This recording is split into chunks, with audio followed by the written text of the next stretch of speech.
아니라 민주당에도 전달한 것으로 전해집니다. 검찰은 원래 제보 문건과 경찰에 입첩된 첩보 보고서가 다르다며 중간에 손질됐을 가능성에 주목하고 있습니다.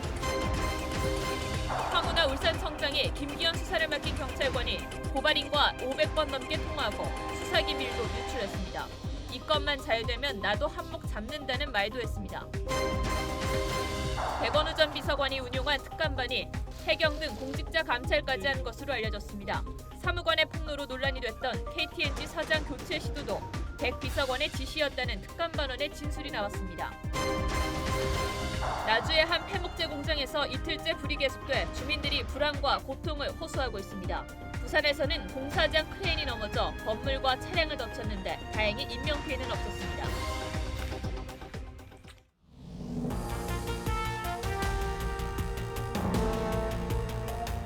여러분 안녕하십니까? 청와대의 울산시장 선거 개입 의혹이 날이 갈수록 커져가고 있습니다. 오늘 뉴스7은 이 문제에 대한 저희 취재 기자들의 내용을 집중적으로 보도해드리겠습니다.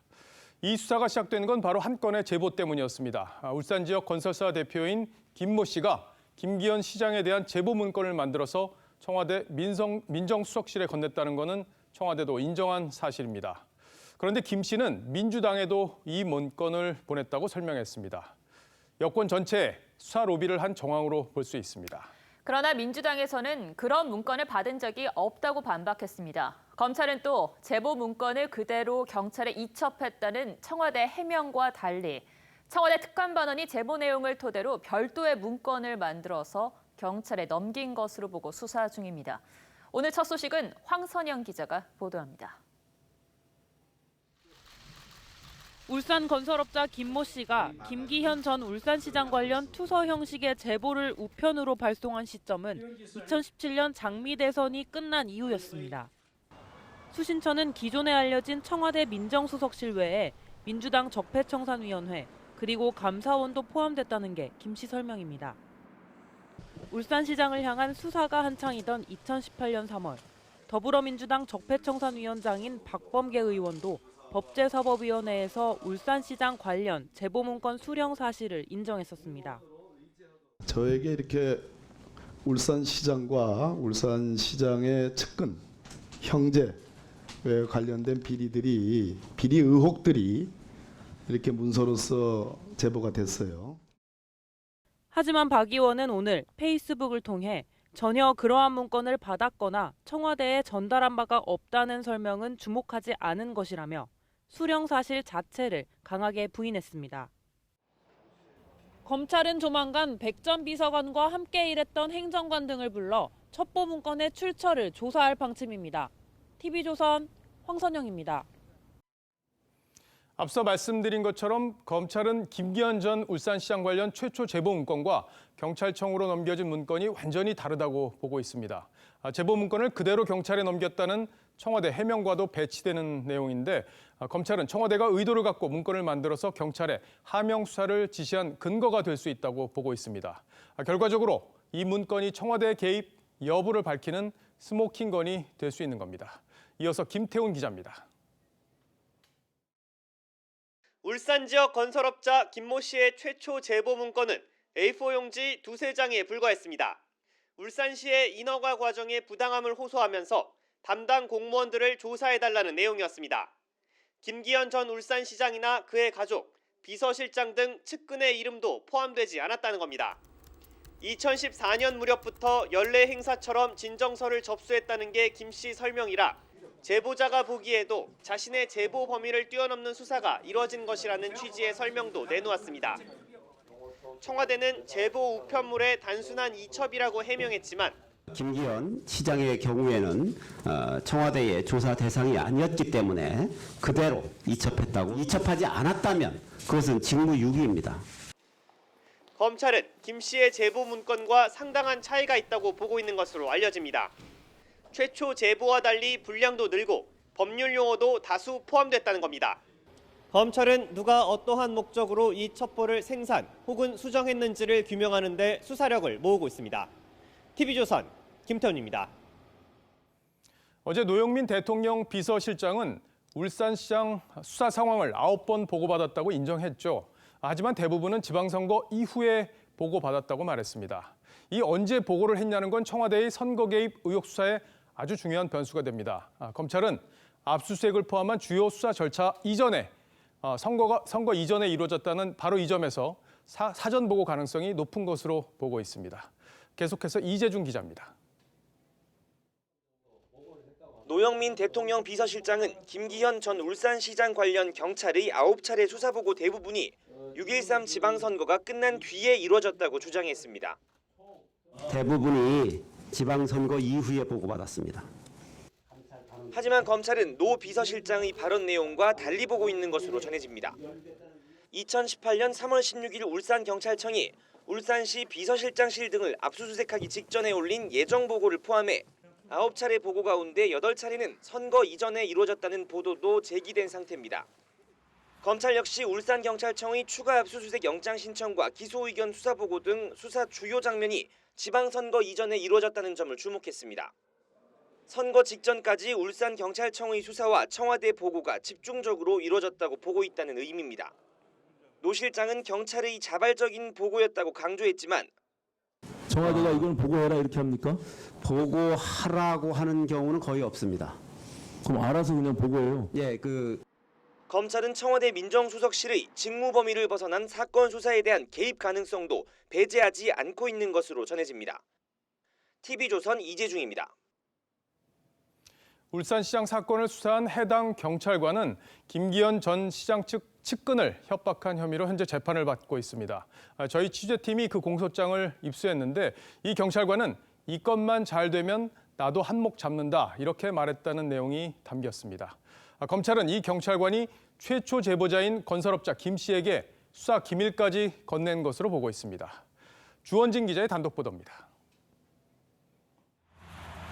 울산지방경찰청 성모경위는 황운하 청장이 부임한 뒤 김기현 전 울산시장 측근 고발 사건의 수사팀장으로 발령받았습니다. 검찰은 성경위가 수사팀장을 맡은 뒤 건설업자 김 씨의 사업을 돕기 위해 김기현 전 시장 측근을 협박한 것으로 보고 있습니다. 검찰은 성경위에게 강요미수와 공무상 기밀누설 혐의를 적용했습니다. 검찰은 공소장에서 성경위가 2017년 4월부터 1년 동안 고발인 김 씨와 535번 통화했다고 밝혔습니다. 김기현 전 시장에 대한 청와대 하명 수사 논란 시기와 겹칩니다. 검찰은 또 성경위가 녹취록 등 수사 기밀을 김 씨에게 몰래 보여주고 수사 보고서도 넘겼다고 덧붙였습니다. 검찰은 성경위가 당시 평생 경찰할 것도 아니고 이 건만 잘 되면 나도 한몫 잡을 수 있다고 말한 정황도 확보했습니다. 저는 말씀드릴 내용이 없습니다. 검찰은 성경위에게 징역 3년을 구형했습니다. TV조선 주원진입니다. 지난해 지방선거 직전에 당시 민정수석이었던 조국 전 장관과 송철호 울산시장 후보가 울산의 한 사찰에서 만났다 이런 주장을 어제 저희가 전해드렸죠. 당사자들은 부인을 했습니다. 그런데 사찰 관계자들은 두 사람이 만난 게 맞다고 저희 취재진에 다시 증언을 했습니다. 정민진 기자입니다. 조국 전 장관 변호인은 어제 지방선거 직전 당시 송철호 울산시장 후보와 현지 법당을 찾았다는 보도는 허위 사실이며 송 후보를 만난 사실 자체가 없다고 밝혔습니다. 송철호 울산시장도 같은 입장을 밝혔습니다. 조 전 장관과 송 시장을 만난 것으로 알려진 스님은 조 전 장관을 전혀 모른다며 강하게 부인했습니다. 저거가 사는 게 누구고, 저거가 사는 걸 가만히 있고, 저거가 사는 게 뭘 한번 있고. 하지만 해당 사찰의 또 다른 스님은 조 전 장관과 송철호 시장 일행을 분명히 봤다고 말합니다. 한번 불러보시면 많이 좀 도와줄라 이렇게 이야기하고 정말 자신있어. 사찰 신도들 사이에서도 조 전 장관이 다녀갔다는 소식이 퍼진 것으로 알려졌습니다. 인정을 얻게 나중에 저분이 조금씩 와가지고 왔다 간 거는 했다. 선거 당시에 와서 벌써 다음 달 와 그래서 되겠습니까? 조국 전 장관은 취재진의 연락에 응답하지 않았습니다. TV조선 정민진입니다.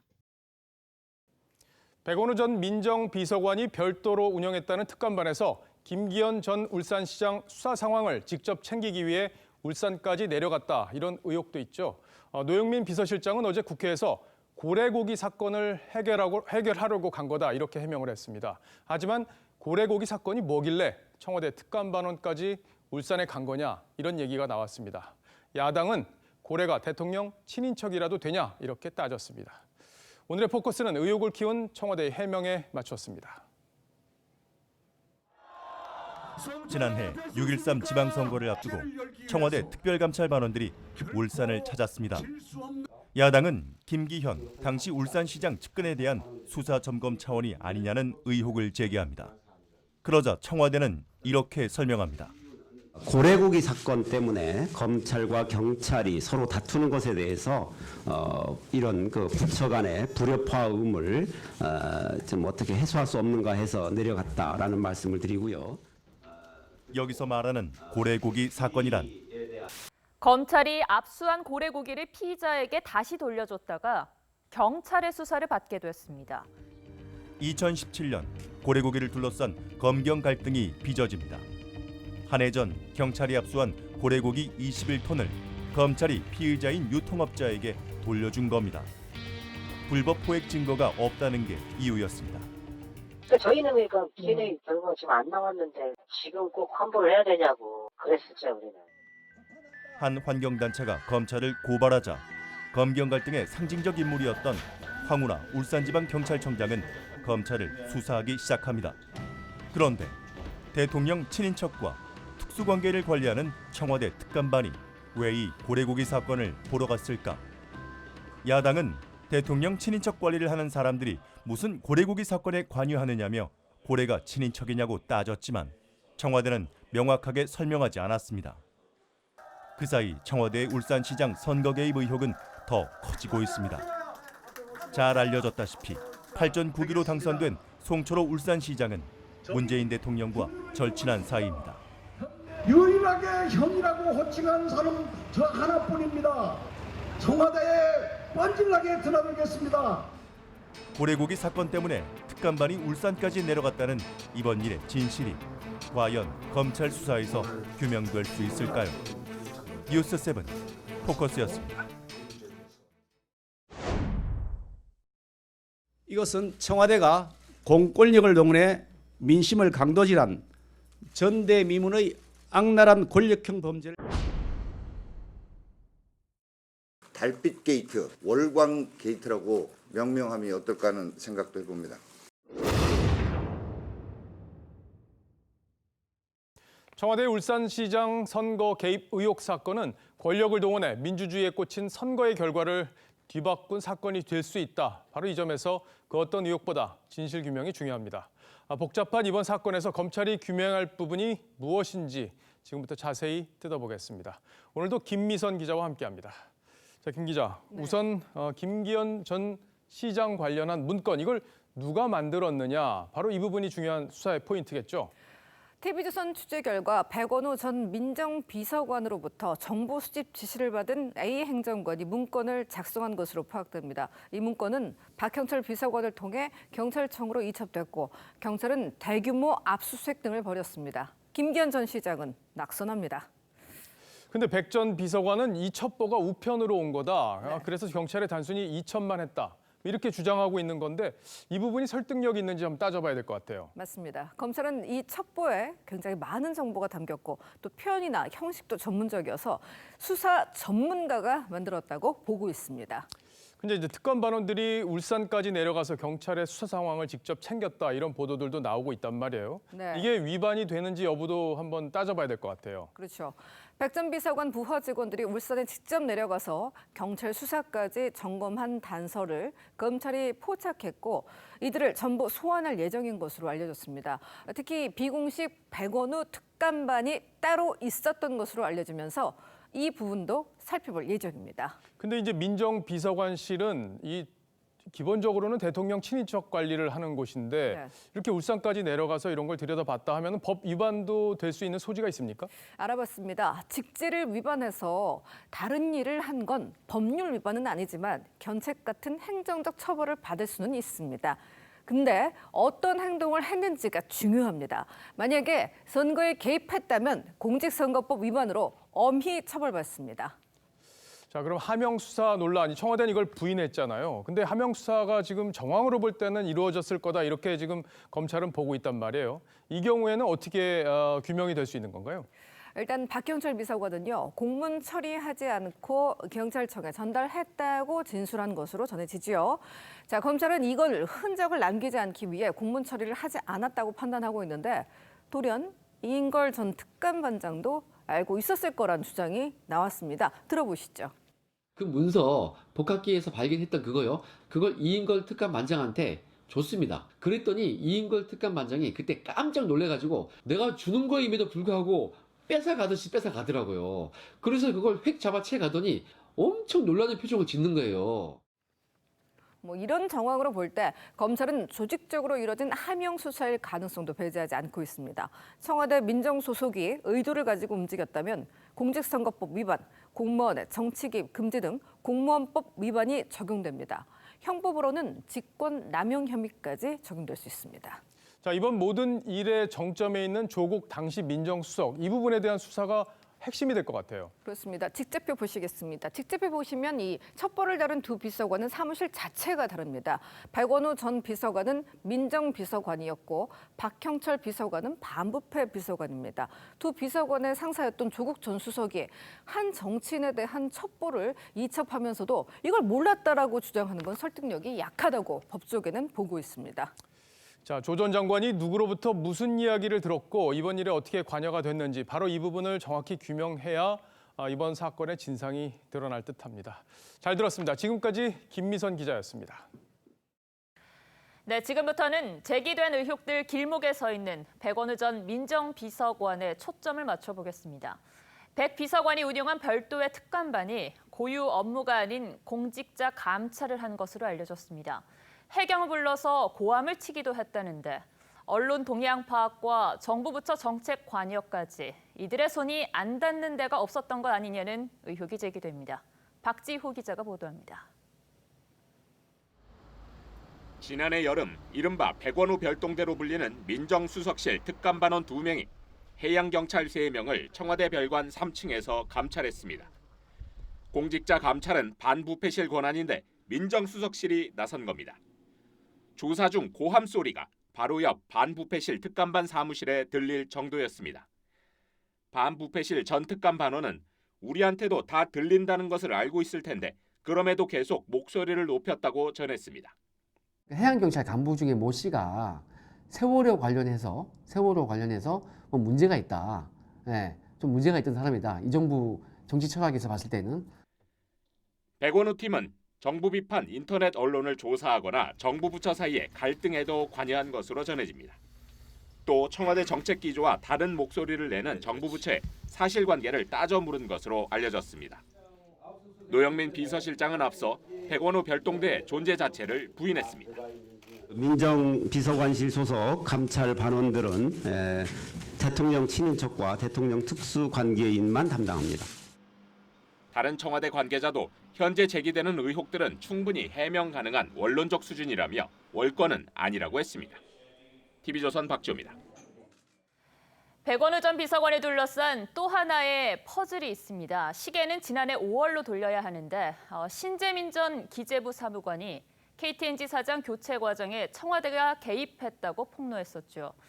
당시에 이 보도가 나오자마자 청와대 특감반이 누가 언론에 유출했는지를 색출하러 갔다가 새로운 사실을 알아냈습니다.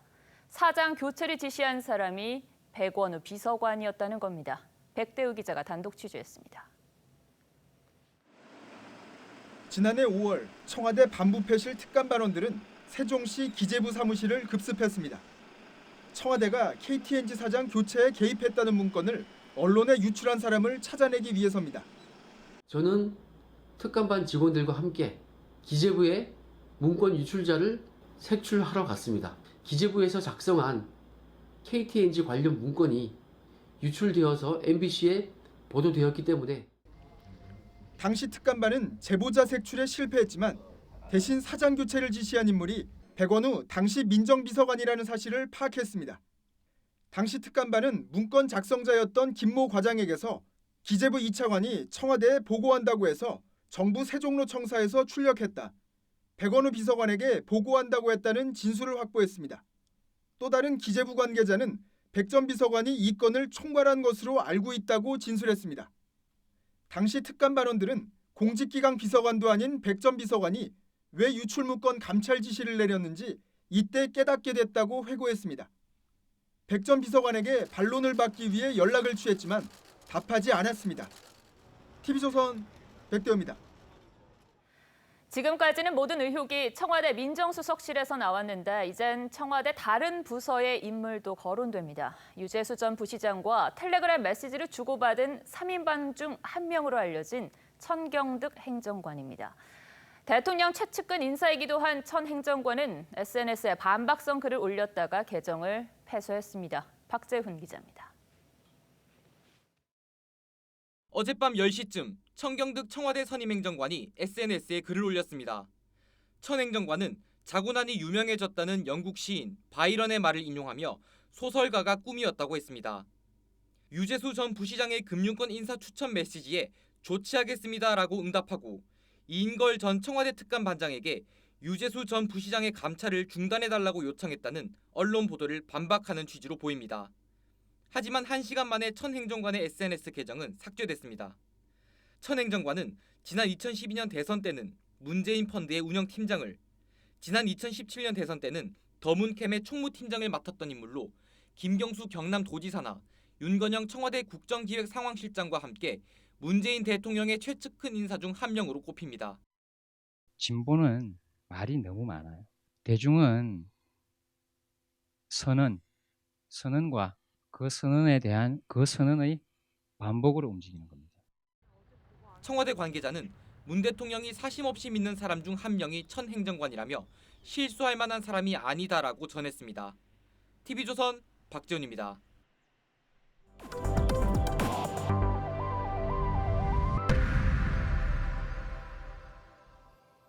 네, 다음 뉴스입니다. 해리 해리스 주한 미국 대사가 문재인 대통령이 종북 좌파에 둘러싸여 있다 이렇게 말한 사실이 알려져 논란이 되고 있습니다. 해리스 대사는 해군 사성 장군 출신인데 그의 직설적인 발언들이 자주 전해지면서 여당 대변인은 오만하다 이렇게까지 이야기한 바 있죠. 하지만 그만큼 미국이 우리 외교에 갖는 불만이 크다는 의미로도 볼 수 있겠습니다. 이정현 기자입니다. 지난 9월 해리 해리스 주한 미국 대사가 여야 의원 등 10여 명을 만난 자리에서 문 대통령이 종북 좌파에 둘러싸여 있다는 얘기가 있다고 말했습니다. 복수의 여야 의원들은 문 대통령이 무슨 생각을 하고 있느냐고 물으면서 그렇게 말했다고 전했습니다. 그러나 그 자리에 있던 한 여당 의원이 여기서 그런 얘기를 할 필요가 있냐고 하자 해리스 대사의 발언은 더 이어지지 않았습니다. 참석자들은 해리스 대사의 발언은 외교관답지 않게 직설적이었다고 전했습니다. 해리스 대사가 비핵화 협상과 대북 정책을 두고 현 정부에 불만을 드러낸 것 아니냐는 해석이 나옵니다. 그러나 주재국 대사로서 대통령 주변인의 이념 편향성에 관해 지적한 건 부적절하다는 비판도 이어지고 있습니다. 주한 미국 대사관 대변인은 비공개 외교 면담에서 토론한 내용에 대해선 언급하지 않겠다고 했습니다. TV조선 이정현입니다. 중국을 경유해 베트남 국경을 넘은 탈북민 11명이 현지에서 체포돼 추방될 위기에 놓여 있는 것으로 확인됐습니다. 중국 공안에 넘겨질 경우 강제 북송 절차를 밟게 된다는데 이들은 우리 외교부가 적극적으로 나서지 않고 있다고 하소연했습니다. 백연상 기자입니다. 기진맥진한 듯 누운 여성을 감싸 안은 한 탈북민 여성이 도움을 청합니다. 대한민국 국민 여러분, 우리 살려주세요. 바닥에 쓰러진 여성의 모습과 함께 다급한 목소리도 흘러나옵니다. 빨리 우리를 데려가 주세요. 중국을 통해 베트남으로 진입한 탈북민 11명은 지난 23일 밤 라오스 국경을 넘으려다 베트남 공안에 적발돼 중국으로 되돌아와야 했습니다. 다행히 이 과정이 중국 공안에게 노출되지 않아 엿새 만인 어제 오전 베트남 진입을 다시 시도하다 결국 체포된 겁니다. 중국 공안에 넘겨질 경우 강제 북송될 수 있는 위험한 상황이지만 우리 외교 당국으로부터 조용히 있으라는 말만 들었다고 주장합니다. 그러니까 외교부가 기다려라, 걱정 없다, 언론에도 내지 말고 조용히만 있어라, 최소한 자기들 공간에다 데려다 준다. 외교부 측은 베트남 정부와 협의가 진행 중이라고 강조했습니다. 지금 현지랑 계속 얘기를 하고 있는데 지금 저희도 저희 나름대로 정부가 할 수 있는 건 다 하고 있는 거예요. 그게 TV조선 백연상입니다. 30여 년간 해외 체류를 마무리한 것으로 알려졌던 북한 김평일 체코 대사가 최근 귀국 절차를 완료한 것으로 파악됐습니다. 김정은 위원장의 삼촌인 김 대사는 김정일의 라이벌이어서 거치에 관심이 컸었죠. 그가 귀국해도 될 정도로 김정은 체제가 안정됐다는 해석이 나오고 있습니다. 현성월의 달라진 위상까지 북한 소식은 김정우 기자가 정리해드립니다. 국정원은 지난 4일 김평일 체코 주재 북한 대사가 조만간 귀국할 것으로 보인다고 국회에 보고했습니다. 김평일은 김정일의 이복 동생으로 김정은 위원장에겐 숙부입니다. 1988년 헝가리를 시작으로 불가리아, 핀란드, 폴란드, 체코 주재 대사 등으로 해외에서 활동해 왔다고. 복수의 정보위원은 국정원이 최근 한 달 사이 김평일의 귀국 완료 사실을 확인한 것으로 보고했다고 전했습니다. 아버지 김정일의 경쟁자를 불러들인 만큼 체제가 공고해졌다는 관측과 함께 외부 위험 요소를 미리 차단하려는 의도란 분석도 나옵니다. 현성월 당 부부장은 올해 김정은 수행 횟수 2위로 급부상했습니다. 동생 김여정 부부장의 의전 업무를 확실히 넘겨받은 것으로 보입니다. 국정원은 최선희 외무성 1부상의 비리 연루설에 대해선 사실이란 첩보는 없다고 했습니다.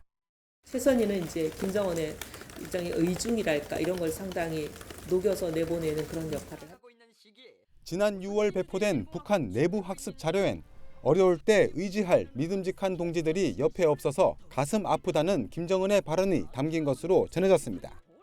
TV조선 김정우입니다.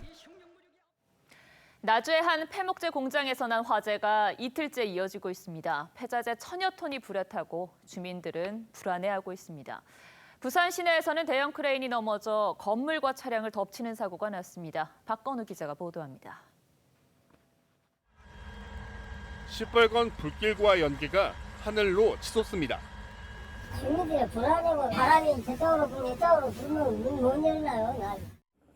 어제 낮 1시쯤 전남 나주의 한 폐목재 공장에서 난 불이 이틀째 이어졌습니다.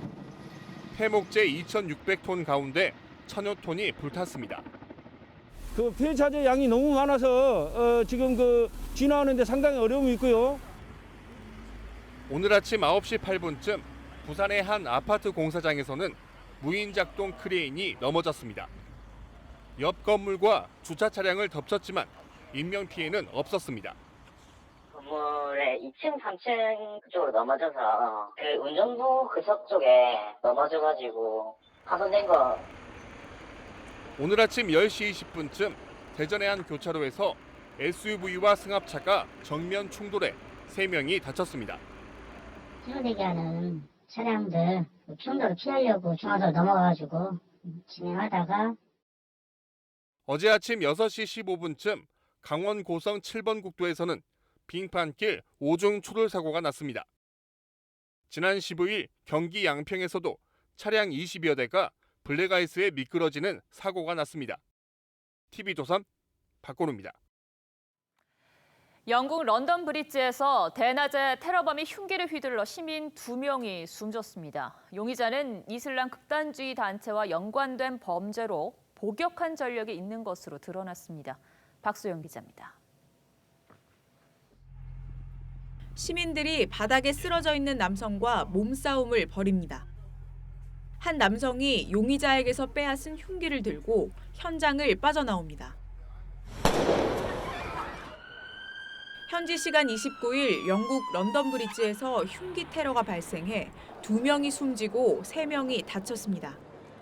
After the guys had sort of held him down and were sort of pinning him to the ground, kind of tried to stamp as hard as I could on his wrist, try and, release the knife, as it were, and then someone sort of kicked the knife away. 테러 용의자 우스만 칸은 출동한 경찰에 의해 즉시 사살됐습니다. 용의자는 이슬람 극단주의 단체와 연관된 범죄 전력으로 복역하다 지난해 12월 출소한 것으로 확인됐습니다. 범행 당일에도 재교육 프로그램에 참여한 것으로 알려졌습니다. The advice from the police and the counter-terror experts is this appears to be an isolated incident. The police aren't looking for anybody else. 런던 브릿지는 지난 2017년 6월 테러로 6명이 숨진 후 2년여 만에 또다시 테러 참사가 발생했습니다. 블랙 프라이데이인 어제 네덜란드 헤이그 쇼핑가에서도 흉기 난동 사건이 발생해 시민 3명이 다쳤습니다. TV조선 박소영입니다. 어제 본회의가 무산된 건 한국당의 필리버스터 선언이 발단이었습니다. 민주당은 이른바 민식이법을 비롯한 민생 법안까지 가로막았다고 비판했는데 한국당은 민생 법안 선처리 요구를 무시한 건 민주당이라며 공방을 벌였습니다. 이미지 기자입니다. 더불어민주당은 183개 법안을 처리할 예정이었던 어제 본회의 무산 책임을 한국당의 필리버스터 예고에 돌렸습니다. 민생 경제 법안을 볼모로 삼고 국회와 국민을 완전히 장악해서 자기 마음대로 하겠다는 군사 쿠데타의 후예다운 전제적 정치 기획에 민주당은 한국당의 의사진행 지연 예고는 국회 마비 음모라며 한국당을 뺀 나머지 야당과 비상행동에 나서겠다고 예고했습니다. 자유한국당은 이른바 민식이법으로 불리는 도로교통법 개정안 등 민생 법안은 필리버스터 없이 우선 처리하겠다는 입장이었다며 법안 처리를 무산시킨 건 본회의에 불참한 민주당이라고 주장했습니다. 나경원 원내대표는 국회법을 어긴 건 여당과 국회라며 민주당이 민식이법을 막았다는 새빨간 거짓 프레임을 들고 나왔다. 뻔뻔하기 짝이 없는 남탓 버릇이라고 말했습니다. 본회의를 개의하고 있지 않은 것은 국회의장입니다. 민생 법안을 처리할 수 있도록 해주시고. 양측 모두 물러서지 않을 경우 다음 달 2일로 예정된 예산안 처리 역시 무산될 가능성이 있습니다. TV조선 이미지입니다. 오늘 서울 도심에선 공수처법 부의를 앞두고 한 달 만에 대규모 집회가 열렸습니다. 쌀쌀한 날씨에도 보수, 진보 양측에서 많은 사람들이 거리로 나와서 거친 구호들을 외쳤는데요. 권영석 기자가 현장에 다녀왔습니다. 국회 앞 차로에 파란 모자를 쓰고 공수처 반대라고 써져 있는 피켓을 든 시민들이 모였습니다. 공수처 반대! 공수처 반대! 공수처 반대! 공수처 반대!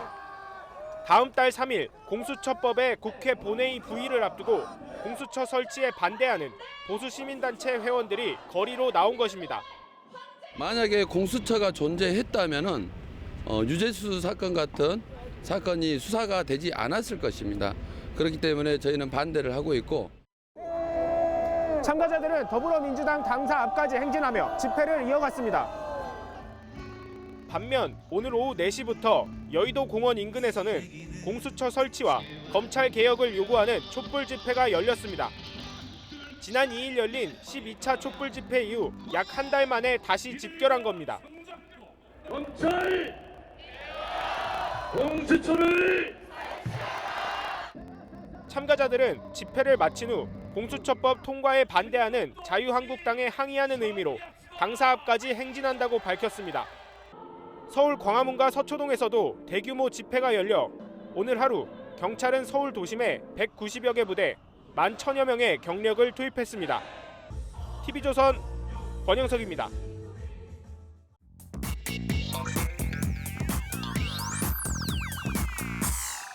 궁금한 뒷이야기를 들어보면서 물음표가 느낌표로 바뀌는 뉴스의 재구성 뉴스야 시간입니다. 토요일은 정치부 류병수 기자와 함께합니다. 자, 류 기자, 첫 번째 물음표부터 얼른 보죠. 네, 첫 번째 물음표는요. 박형철 있는 대로 진술해라 왜입니다. 예, 박형철 청와대 반부패 비서관 이야기군요. 그동안 이제 검찰 수사에서 박 비서관이 이제 숨김없이 진술하고 있다 이런 얘기들은 알려졌단 말이에요. 근데 지금 제목을 보니까 누군가에게도 그런 진술을 해라 이렇게 얘기를 하고 있다는 거군요. 네, 그렇습니다. 검찰이 전 특감 반원 대부분을 소환 조사하고 있는데 박 비서관이 같이 근무했던 전 특감 반원들에게 검찰 조사에서 본 대로 들은 대로 사실대로 말하라고 이야기를 했다는 겁니다. 아, 흥미로운 내용인데 자, 어떤 내용들을 사실대로 얘기하라고 하는 건지 그 부분이 핵심이겠어요. 네, 잠시 후에 자세히 설명을 드리고요. 앞서 간단하게 민정수석실 구조를 한번 설명해 드리겠습니다. 조국 당시 민정수석 아래에는 청와대에는 민정비서관실과 반부패 비서관실이 있는데 지금 말하는 특감 반원들은 반부패 비서관 아래 일하는 9명의 특감 반원을 말합니다. 예. 해당 인원들은 박 비서관의 검찰 조사를 전후해서 각각 조사를 받았습니다. 이들은 검찰에서 유재수 감찰 무마 직후에 공직기강 비서관실에서 특감 반원들의 PC와 자료 일체를 가져갔는데 자료에는 유재수 비위 관련 감찰 결과와 여권 핵심 인사들과의 인사 개입 정황이 있었다고 진술했습니다. 그랬군요. 자, 그럼 이제 구체적으로 청와대하고 지금 박형철 비서관 쪽 그리고 그 특감 반원들 네. 그 진술이 다른 부분들이 있잖아요. 그 부분을 좀 따져볼까요? 네, 유재수 전 부시장 감찰 무마와 관련해서는요. 청와대는 품위에 문제가 있으니 참고하라고 금융위에 통보했다고 했지만 박 비서관은 공식 수사를 요구했는데 조국 수석이 주변에서 전화가 너무 많이 온다면서 감찰 중단을 지시했다고 진술했다는 겁니다. 또 청와대의 울산시장 선거 개입 의혹 사건에 대해서는요. 청와대는 여러 문건과 같이 첩보 형태로 이첩했다고 했지만 박 비서관은 김기현 관련 문건만 보고서 형태로 백원우 당시 민정비서관에게 직접 건네받았다고 진술했다고 합니다. 이런 얘기들을 들어보면은 박 비서관의 얘기는 청와대에 상당히 좀 불리한 그런 내용들이에요. 그러면 왜 이런 진술을 하고 있는 건지 이 부분도 짚어봐야겠어요. 네, 우선 검사 출신인 박 비서관이요. 두 번의 검찰 참고인 조사에서 검찰이 쥔 패를 받기 때문입니다. 한 특감 반원에 따르면 박 비서관이 검찰 조사 뒤에 검찰이 많은 것을 알고 있었다고 말했다고 합니다. 소위 수사 견적을 보고 검찰의 사실대로 말하는 쪽으로 입장을 정리했다는 겁니다. 그러니까 검사 출신이니까 이미 검찰이 수사한 내용을 다 보니까 야 이거 빠져나가기 쉽지 않겠구나 하고 있는 대로 진술하는 게 오히려 유리하다 이렇게 판단했을 수 있다는 거고요. 한 가지 더 짚어볼 게 이 박형철 비서관하고 윤석열 검찰총장하고는 뭐 형 동생 하는 사이다 이런 건 많이 알려진 얘기잖아요. 네네. 그것도 영향을 미치고 있는 겁니까? 네, 두 사람은 2013년 국정원 댓글 수사팀에서 팀장과 부팀장으로 일하면서 각별한 관계입니다. 조국은 검사인 박형철을 반부패 비서관으로 데려온 사람입니다. 그런데 윤 총장과 조 전 장관은 청문회 전국부터 갈등 관계였고 박 비서관은 사이에 낀 상황이었습니다. 박형철과 조국 그리고 윤석열의 관계를 좀 잘 보여주는 영상이 있는데요. 한번 보시겠습니다.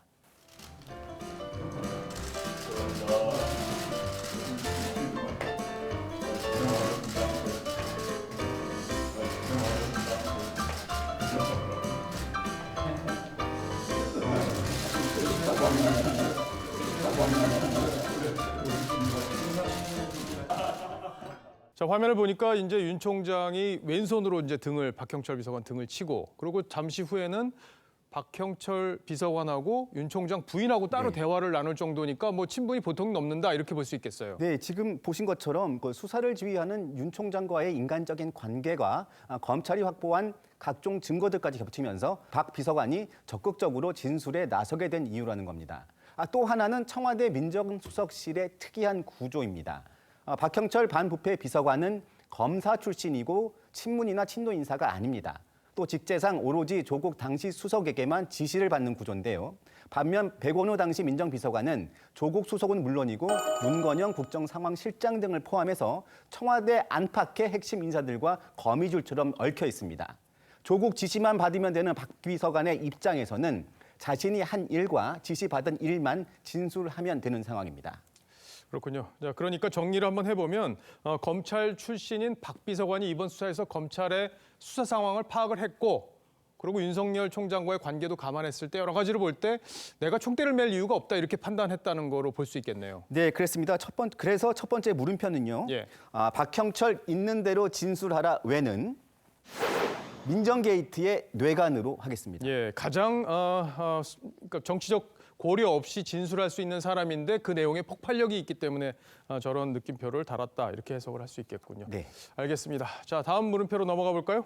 네, 두 번째 물음표는요.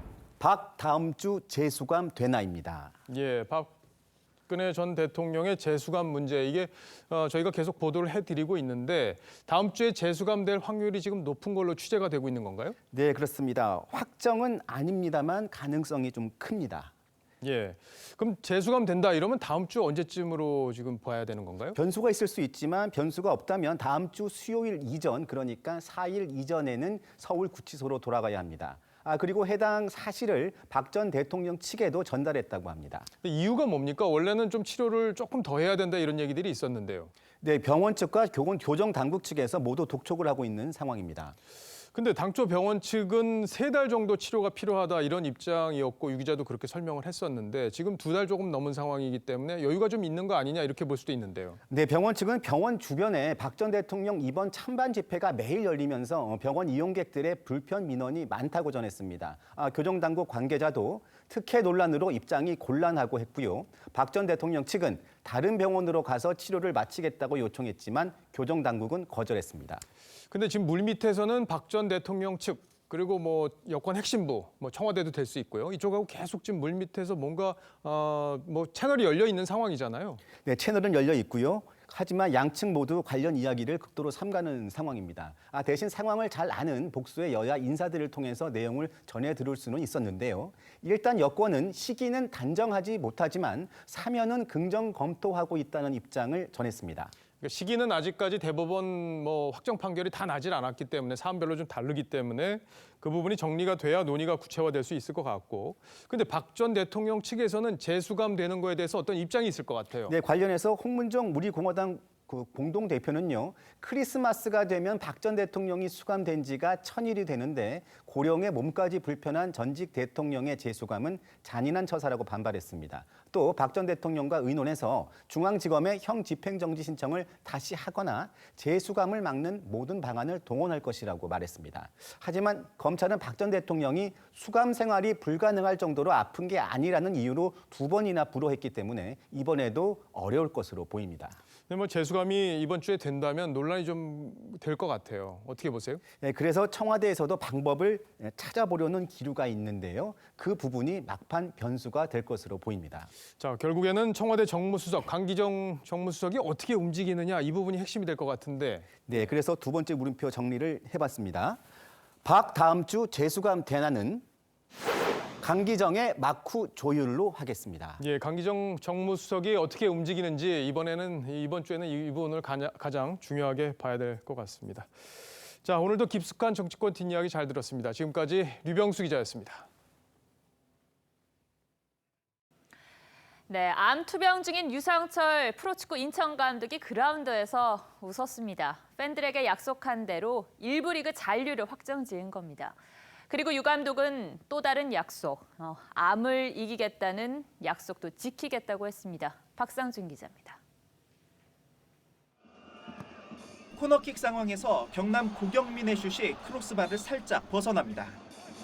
김승준의 프리킥도 골문을 벗어나긴 마찬가지. 경남은 1부 리그 잔류를 위해 반드시 인천정 승리가 필요했지만 마음만 급했습니다. 오히려 비기기만 해도 잔류를 확정하는 인천이 노련한 경기 운영을 펼쳤습니다. 인천에도 위기는 있었습니다. 후반 36분 푸니모토의 프리킥이 인천 수비손 맞고 굴절됐지만 주심은 페널티킥을 불지 않았습니다. 후반 추가 시간에는 조재철에게 결정적인 기회를 내줬지만 슛이 골문을 넘어갔습니다. 종료 휘슬이 울리고 승점 1점 차로 인천의 잔류가 확정되자 최장암을 앓고 있는 유상철 감독은 코칭 스태프와 끌어안고 밝게 웃었습니다. 팬들과의 잔류 약속도 지키게 됐습니다. 선수들 기죽지 않게 또 같이 응원을 이렇게 해주셔서 너무 감사드립니다. 그리고 내년에 더 좋은 모습으로 또 인천이 계속 한 계단씩 올라갈 수 있는 팀이 될 수 있도록.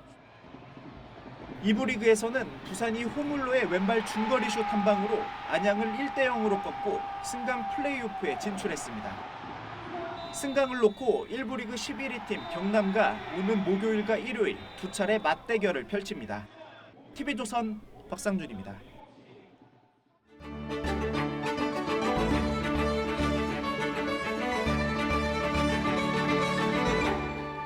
외계인의 침략으로 인류가 멸망 위기를 맞게 된 뻔한 설정의 SF 영화 한 편으로 시작해볼까 합니다. 주인공인 탐 크루즈는 싸우는 방법도 모른 채 전투에 투입되고 참전하자마자 죽게 됩니다. 그런데 깨어나 보니 참전 직전에 어제로 돌아가 있습니다. 그래서 또 죽고 또 살아나고 어제의 전쟁을 계속 반복하죠. 어제에 갇혀 같은 전쟁을 치르는 영화 속 장면에서 우리 한국 정치 현실이 엿보여서 먼저 이 이야기를 꺼냈습니다. 유재수 감찰 무마 의혹과 김기현 하명 수사 의혹이 전국을 뒤흔들고 있습니다. 그 정점에는 조국의 민정수석실이 있습니다. 공교롭게도 이들이 적폐청산의 이름으로 전 정권을 단죄하던 시점에 벌어진 일들입니다. 박근혜 정부 시절에는 우병우의 민정수석실이 모든 의혹의 중심에 있었습니다. 우 전 수석은 인사와 감찰에서 무소불위의 힘을 휘두르다 직권남용 혐의 등으로 재판을 받고 있죠. 잠시 잊혀져 있지만 박근혜 정부 시절에 강신명 전 경찰청장이 어제 법정에 출석했습니다. 정보경찰을 동원해 선거에 부당 개입한 혐의입니다. 지금의 김기현 하명 수사 논란도 권력이 선거에 개입을 했느냐가 의혹의 핵심이죠. 백원우 전 민정비서관은 통상적인 이첩이라면서 경찰로부터 보고받은 적은 없다고 했습니다. 그런데 노영민 비서실장은 9번 보고받았다는 걸 인정하면서 통상적인 업무라고 했습니다. 그런 사안에 대해서 중간에 보고되는 것은 통상적으로 이루어지는 업무 절차에 따른 것이라고 알고 있습니다. 그런데 공교롭게도 우병우 전 수석도 재판에서 자신이 한 일들이 공무원이 일상적으로 하는 일, 업무 관행이라고 주장했습니다. 인류에게 있어 가장 큰 비극은 지나간 역사에서 아무런 교훈도 얻지 못하는 데 있다. 영국의 역사학자 아놀드 토인비는 뼈아픈 역사를 잊지 말라고 이렇게 경고를 했습니다. 반복된 어제의 경험을 바탕으로 탐 크루즈는 전쟁에서 승리했고 영화는 막을 내렸는데 대한민국 정치사에도 이런 해피엔딩 하나쯤 기대하는 게 어려운 일일까요? 앵커가 고른 한마디는 역사에서 교훈을 얻지 못하는 비극이었습니다. 내일은 전국에 겨울을 재촉하는 비가 내릴 거예요.